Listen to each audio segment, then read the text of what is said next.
Assalamualaikum warahmatullahi wabarakatuh. Oke. Nah, ini resepnya dari Ibnu Miskaweh untuk menguatkan akhlak. Tadi kan akhlak harus dibiasakan. Ada tipsnya. Yang pertama, jangan bergaul dengan orang jelek. Orang yang bangga berbuat dosa. Orang yang dosa itu biasa, santai aja, itu hati-hati.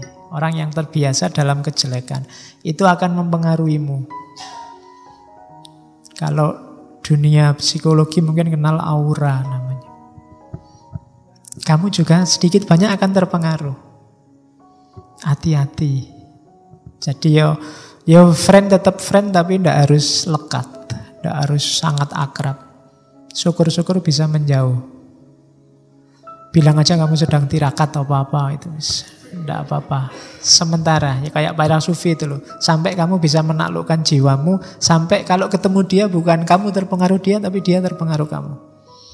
Tapi itu prosesnya agak panjang. Tapi yang jelas kalau merasa masih lemah, jangan dekat-dekat. Orang yang menurut identifikasimu tidak bagus. Karena eman-eman pertumbuhan spiritualmu. Karena teman yang jelek itu juga akan memerosotkan pencapaianmu yang sudah tinggi secara tidak sadar. Maka hati-hati. Yang kedua, banyak-banyak melakukan aktivitas yang berhubungan dengan pengetahuan. Cari ilmu itu mengasah jiwa. Jadi membuat jiwa kita semakin cerdas. Jadi jangan ragu-ragu untuk ikut forum ilmu apapun. Jenisnya maupun kontennya. Karena majelis yang paling disukai Allah itu majelis ilmu. Jadi yang nomor 2, ikuti saja ada forum apapun. Ngaji apapun. Apalagi yang ada makan dan snack gratis. Lumayan. Dapat ilmu juga dapat snack. Oke. Yang ketiga, kalau bisa, karena tadi di antara nyawanya kebijaksanaan itu, untuk ketemu kebijaksanaan atau ilmu, itu kan bau-bau filsafat. Kalau bisa, logikanya dilatih. Ada gunanya kamu pinter matematika, katanya Ibnu Miskaweh. Kenapa? Melatih logika. Makanya di situ ada geometri, aritmatika, musik, astronomi. Itu kan butuh matematika semua. Dulu di masjid ada pelatihan falak. Itu kan matematika. Boleh dihidupkan lagi. Kenapa? Selain melatih cara berpikir, itu melatih orang objektif. Mencintai kebenaran. Itu matematika ya. Meskipun kita agak trauma karena sering tidak lulus. Ya, tapi nyawanya logika itu kan ada di matematika. Ayo latihan itu untuk cinta kebenaran. Orang yang katanya Ibnu Miskaweh, orang yang suka matematika itu dia terbiasa jujur dan menyukai kebenaran. Karena matematika itu tidak bisa bohong. 2 tambah 3 ya 5. 1 tambah 1 ya 2. Selalu jujur. Ya kecuali rumusnya beda. Tapi ya rumus beda kan juga pasti, ilmu pasti. Melatih kejujuran. Yang ketiga, hidup tidak berlebihan. Kita sering menyebutnya hidup sederhana. Sederhana itu bukan berarti miskin loh. Hidup sederhana itu yang menggunakan segala yang kita miliki secukupnya, porsi dan proporsinya. Kalau minum butuhnya cuma setengah gelas, ya jangan dikasih 2 gelas. Nah, itu tidak proporsional namanya, tidak sederhana. Tiap kali kan cuma saya minum ini sebenarnya tidak apa-apa sih nanti kalau ada yang mau minum. Tapi kalau memang harus saya yang minum ternyata tidak. Nah itu ya mungkin ini untuk penghormatan aja. Cuma contohnya itu. Jadi kalian jangan mengejar ketidaksederhanaan, kelebihan. Karena yang namanya kelebihan dalam hidup itu tidak ada batasnya. Saya pingin uang lebih Pak, itu tidak ada batasnya. Pingin uang banyak Pak, itu tidak ada batasnya. Sebut aja butuh berapa dan pas segitu. Latih hidupmu untuk pas, tidak lebih. Pas pengen beli mobil ya duitnya pas, pas pengen beli rumah ya duitnya pas itu. Itu pas namanya.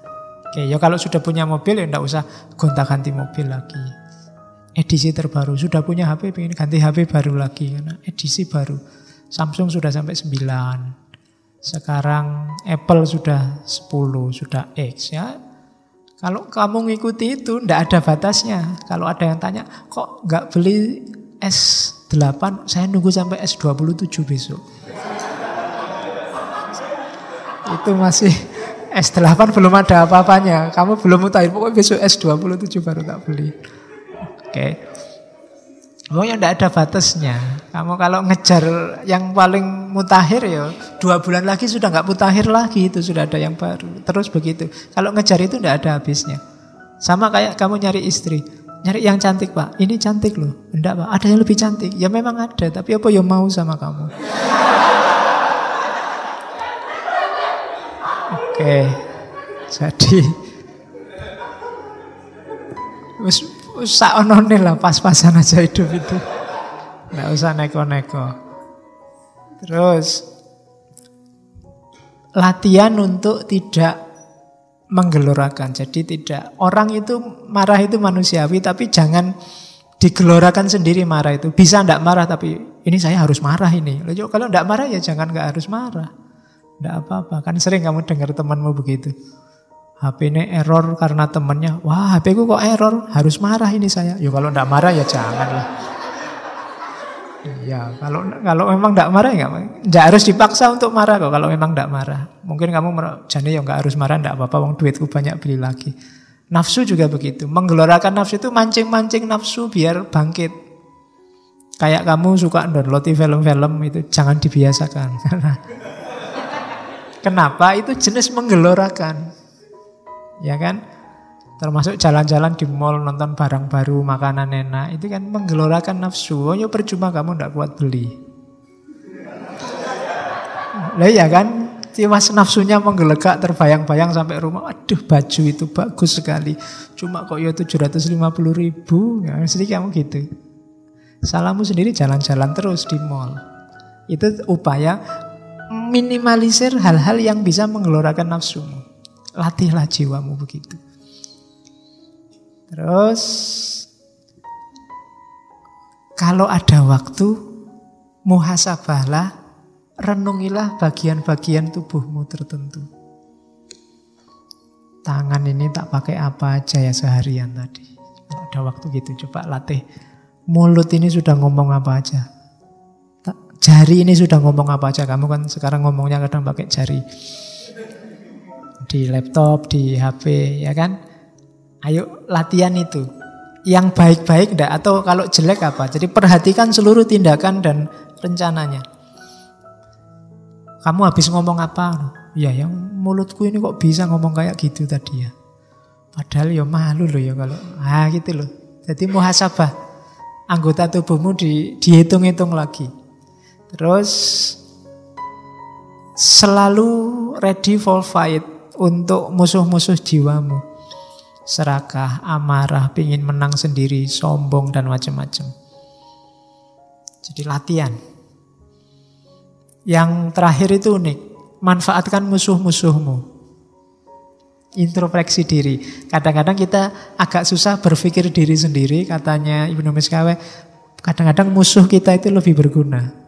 Karena musuh kita mengungkap kelemahan, kejelekan kita. Kalau teman masih basa-basi. Tapi kalau musuh, manfaatkan keberadaan musuh. Kalau nggak punya musuh, cari yang musuh.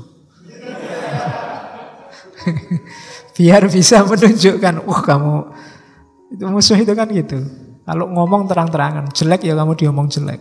Nggak jelek dicari-cari kejelekanmu. Daripada kamu capek muhasabah, saya jeleknya di mana ya Pak? Tanya musuhmu aja, lebih cepat. Musuhmu lebih tahu di mana jelekmu. Loh, kamu harus terima kasih ke dia loh. Terima kasih, saya kalau mikir sendiri nggak ketemu kejelekanku. Kamu sudah bantu berpikir tentang kejelekanku. Itu berguna untuk muhasabah, ada musuh. Kalau kamu dimaki-maki orang misalnya ngomong nggak aturan, itu umat Islam kan nggak boleh mulutnya gitu. Oh iya ya, jangan-jangan aku begitu. Ini kan alhamdulillah dia menunjukkan. Tadi kamu gak sadar ngomong jelek, tapi gara-gara punya musuh. Nah, jadi itulah manfaatnya haters. Oh iya kan? Makanya ndak masalah kamu punya haters. Meskipun ndak punya, ya pura-pura punya ben kayak terkenal. Biar kayak orang terkenal. Haters itu gunanya apa? Menunjukkan di mana jeleknya kita.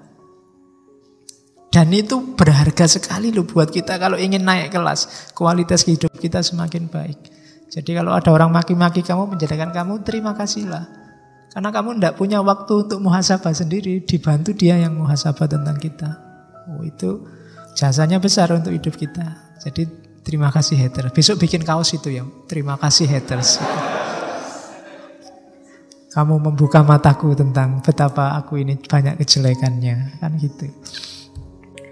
Oke, untuk malam hari ini saya cukupkan sekian dulu. Mohon maaf kalau ada yang kurang berkenan, mungkin 1-2 kekurangan apa, mohon dimaklumi. Kalau ada kekhilafan, kealpaan yang teman-teman ngerti benernya seperti apa, ya silahkan disampaikan. Kurang lebihnya mohon maaf. Wallahul muwaffiq, wallahu a'lam bissawab. Wassalamualaikum warahmatullahi wabarakatuh.